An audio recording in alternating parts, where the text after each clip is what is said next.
pasok ng bahay sa sala. Ito ang sala. Yan. Yan ang rooftop. Sala mula kusina. Ito yung sa isang kwarto. Ginawa kong bodega. Yan yung mga kahon. Yan. Yan.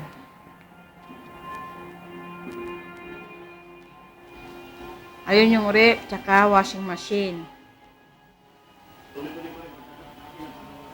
Ito yung sa kabilang kwarto. Pasok.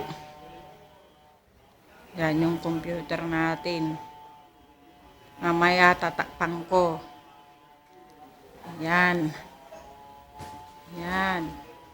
Oh. Kita mo? Papunta naman tayo sa banyo. Ayan o. May harang narangan ko. Yan, papunta doon sa likod. Yan. Yan o, taas. Taas. Yan. Yung papunta doon sa likod natin. Oh. Kita mo?